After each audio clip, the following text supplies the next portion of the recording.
Ya, selamat sore Pak Ketum Progo Prabu Sihab. Alhamdulillah, selamat Apa sore Pak kabar Yaya. Pak Ketum? Baik Pak Ya, ya. mohon maaf Alhamdulillah, ya. ganggu waktunya. Nanya dinamika politik saat ini, adanya Mas Gibran sebagai wakilnya Pak Prabowo. Pak Prabowo itu kok Ya. di partai di luaran sebelah, pendukung sebelah kok rame membuli Pak Jokowi. Padahal Pak Jokowi kan sudah 2 kali menjabat presiden dan sedikit banyak kan juga punya Kontribusi di Ya. negara Indonesia ini. Mohon penjelasannya Pak. Ya. Jadi begini Pak Buat. Sebenarnya kan kontribusi Pak Jokowi bukan hanya untuk negara. Kalau kita mau jujur, Pak Jokowi itu dicalonkan oleh PDIP. Itu adalah sebagai pengusung utama kan. Mulai dari wali kota, terus calon gubernur, sampai ke presiden 2 kali.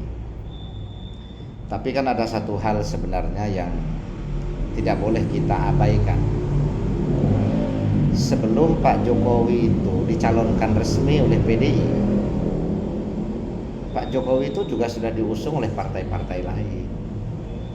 Hanya karena Pak Jokowi itu sudah menjadi kader PDI, maka otomatis yang mengklaim sebagai pengusung utama kan PDI. Nah, ini catatan pertama yang harus orang akui. Artinya, kenapa saya jelaskan ini? Berarti jadinya Pak Jokowi itu, baik itu wali kota, gubernur, maupun itu presiden, itu bukan hanya kontribusi dari partai PDI, tapi juga ada kontribusi dari partai lain. Maka kan sering saya jelaskan, Pak Jokowi itu salah satu contoh, tahun 2019 kemenangannya itu 55% lebih dari pasangan Prabowo Sandi. Padahal PDI secara nasional itu kan hanya 19, sekian persen Pak Fuad. Berarti ini kan jelas hitung-hitungan kalkulatifnya bahwa ada kurang lebih 35, sekian persen. Itu adalah suara yang dibawa oleh Pak Jokowi, yaitu yang dibawa dari relawan dan partai-partai pendukung, kan begitu. Nah, tetapi kalau kita mau jujur, yang menikmati dividen politik terbesar dari jadinya Pak Jokowi sebagai presiden tetap PDI loh. Menterinya berapa? Yang masuk dalam jajaran direksi BUMN berapa? Yang masuk dalam jajaran komisaris berapa? Contoh Budiman Sujatmiko, kan kader PDI. Dia tidak lolos parlemen di periode yang lalu, kan dia masuk di jajaran komisaris. Nah, ini adalah contoh bahwa sebenarnya bukan hanya PDI yang punya jasa, tetapi Pak Jokowi sendiri sebagai presiden terpilih itu juga membawa dividen politik dan kontribusi besar untuk kemenangan dan besarnya PDI. Dan bukan hanya kemenangan dalam konteks Pilpres, tapi juga sampai pada konteks pilihan kepala daerah di setiap daerah, pilihan gubernur, pilihan bupati dan wali kota. Itu kontribusi Pak Jokowi banyak. Kenapa? Pergerakan tim di lapangan yang pro Jokowi biasanya secara otomatis ikut ngedukung calon-calon kepala daerah yang dicalonkan oleh PDIP. Sehingga kita semua tahu, kepala daerah yang ada di seluruh Indonesia ini, PDI ini kan paling banyak, lebih dari 50% kan Pak Fuad. Nah, jadi itu adalah salah satu bukti kontribusi Pak Jokowi terhadap kebesarannya PDI. Tetapi di saat Pak Jokowi sekarang punya pilihan politik dan punya keputusan politik sendiri, mendukung Pak Prabowo dan akhirnya mencalonkan Mas Gibran sebagai wakilnya Pak Prabowo, disinilah akhirnya mata masyarakat itu menjadi terbuka bahwa sebenarnya kedewasaan politik dari kader-kader partai pengusung atau partai pengusung utama yang ada, ini belum teruji. Karena apa? Kita tahu bagaimana mesranya Ganjar dengan Pak Jokowi, bagaimana mesranya kader-kader lain, Puan Maharani dan lain sebagainya ya. Tapi kita lihat kedewasaannya Mbak Puan. Dia tidak pernah menjelekkan Jokowi secara personal. Di saat Pak Jokowi akhirnya memutuskan sebuah keputusan politik besar, memutuskan mencalonkan Mas Gibran menjadi pasangannya Pak Prabowo, tidak ada kata-kata negatif, tidak ada kata-kata yang memojokkan. Bu Mega juga sama kan. Ya terlepas di belakang kita nggak tahu ya, tetapi yang tampak di masyarakat, mereka menunjukkan jiwa kenegarawan dan kedewasaan dalam berpolitik. Tetapi yang kita sayangkan adalah Ganjar. Siapa yang bikin tenar dia? Siapa yang mengendorse dia? Begitu dia jadi gubernur, dia membentuk tim pada saat itu untuk pencitraan, alasannya pencitraan untuk Jawa Tengah, Borobudur dan pariwisata. Tapi sebenarnya kan tim buzzer itu untuk pencitraan dia. Itu semua seperti siapa itu namanya, Denny Sirgar dan kawan-kawan, Eko Kuntadi dan kawan-kawan, itu kan semua dulu timnya Pak Jokowi. Dan mereka itu punya kontribusi besar loh, membesarkan nama Pak Ganjar, sehingga akhirnya Pak Ganjar yang terpilih menjadi capres dan mengeliminasi Mbak Puan. Padahal itu kan hak politiknya Mbak Puan sebagai putri mahkota. Tapi Bu Mega kan akhirnya tetap memutuskan Ganjar.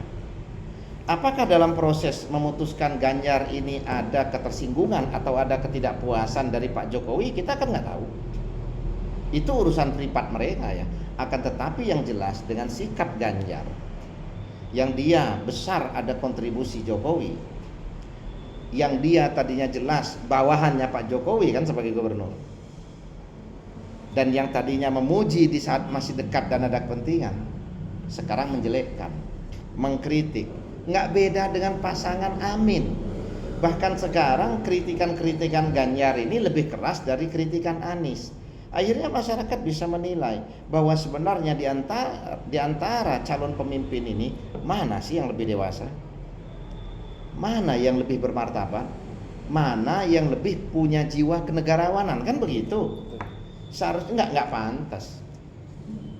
Bayangkan kita akrab kayak gini ya Mas Fuad. Kita sering ngobrol, sering diskusi. Kok suatu saat kita berbeda pandangan politik, kok saya langsung menjelek-jelekkan Mas Fuad menjelek-jelekkan saya.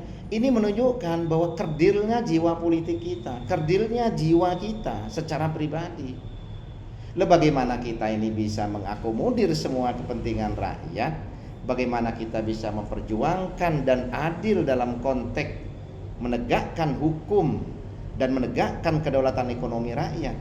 Lah, kalau dengan diri kita sendiri pun kita masih belum bisa bersahabat, dengan diri kita belum bisa berdamai, sehingga dengan orang-orang dekat kita pun kita gampang menjatuhkan dan gampang membuat sekat. Segala bentuk kebajikan masa lalu hilang begitu saja, segala bentuk keakraban masa lalu diabaikan begitu saja, seolah-olah nggak kenal. Padahal dulu Pak Jokowi dipuja, Pak Jokowi diagungkan, Pak Jokowi dianggap sebagai kader terbaik. Hanya karena sekarang Pak Jokowi nggak bisa lagi dianggap sebagai petugas partai, dan harapannya Ganjar, Pak Jokowi akan membawa gerbong relawan Projo, terus Samawi dan lain sebagainya lah, banyak ratusan relawan ya, untuk ikut andil secara aktif memenangkan Ganjar. Ternyata harapan itu nggak tersampaikan. Nah, seharusnya Ganjar ini bisa menunjukkan besarnya jiwa dia, menunjukkan kedewasaan politik dia, dengan dia tidak perlu menyerang Pak Jokowi sebagai presiden, sebagai sesama kader yang dianggap lebih senior ya di PDIP, sekalipun sekarang kan berbeda haluan politik. Tapi kan ini belum tentu berbeda haluan partai loh, ideologinya belum loh. Ini kan baru berbeda haluan politik kepentingan kontestasi. Ideologinya Pak Jokowi nggak pernah loh mengatakan keluar dari PDI, dan Gibran juga sama kan begitu. Artinya bisa jadi mereka ini masih satu ideologi, hanya berbeda kepentingan dan berbeda keputusan politik dalam konteks kontestasi. Kok dengan mudahnya dia menyerang, padahal tanpa sadar apa yang dia lakukan ini akhirnya punya buah, punya efek secara politik itu tidak produktif. Kita lihat survei terakhir hari ini, elektabilitas Ganjar setelah dia mengkritik dan menyerang kebijakan-kebijakan pemerintah itu menurun. Lah tapi elektabilitas Amin naik. Lah sehingga dalam hal ini masyarakat pun bisa menilai, loh, dulu memuji, dulu memuja, dulu satu rumah, dulu satu rumpun, sekarang hanya begitu nggak didukung, berbeda haluan kok langsung menyerang. Lah ini apa namanya, masa-masa pemilih realistis ini kan akhirnya pindah ke Amin, yang diuntungkan kan Amin.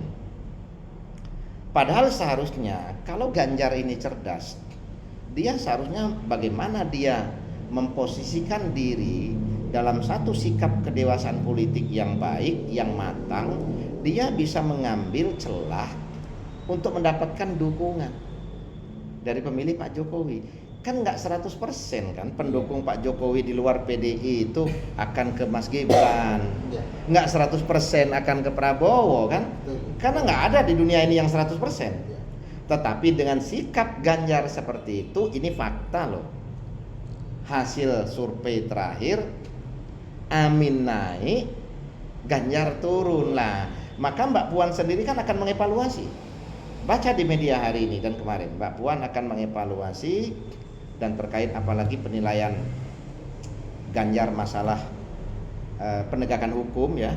Kemarin diskusi di Makassar, di Universitas Makassar itu kan terang-terangan dia mengatakan kalau dulu skor penegakan hukum itu 7, setelah sidang MK skor menjadi 5, bahkan terang-terangan menyerang bahwa ini ada indikasi terjadi nepotisme, terjadi intervensi terkait dengan ketua Mahkamah Konstitusi, dan itu dibuktikan katanya dengan keputusan Mahkamah atau Majelis Kehormatan menonaktifkan Anwar Usman sebagai ketua. Nah, ini yang konyol Mas Wak.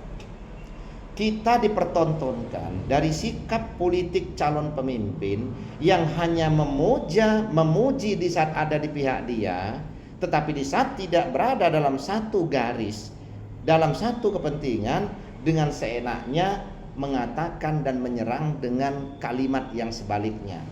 Ini pemimpin yang parah, ini pemimpin yang berpotensi yang bisa memutarbalikkan fakta demi satu kepentingan. Lah akhirnya masyarakat sekarang sadar. Karena jujur Mas Fuad, saya 2 kali pilpres, saya milih Prabowo terus.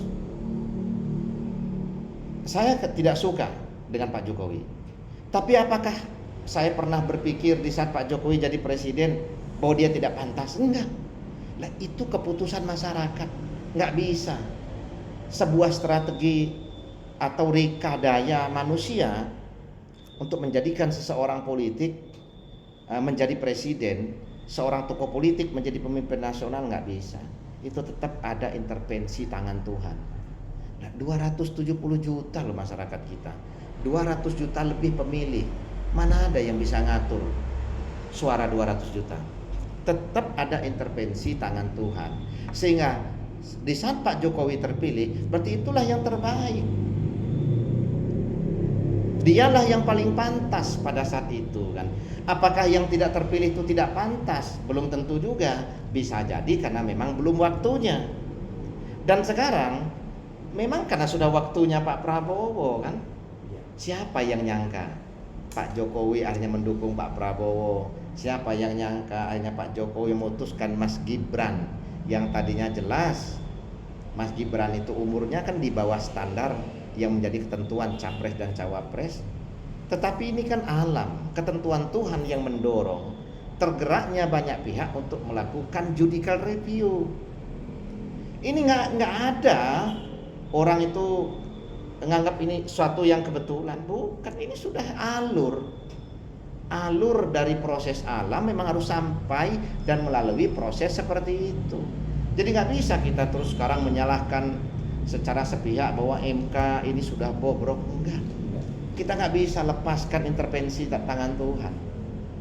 Nah, maka dalam hal ini, di saat Pak Jokowi sekarang sudah memutuskan menjadi bagian atau pendukungnya Pak Prabowo dengan adanya Mas Gibran, saya punya keyakinan ada kepanikan politik, ada kegamangan politik dari lawan-lawan kontestasi.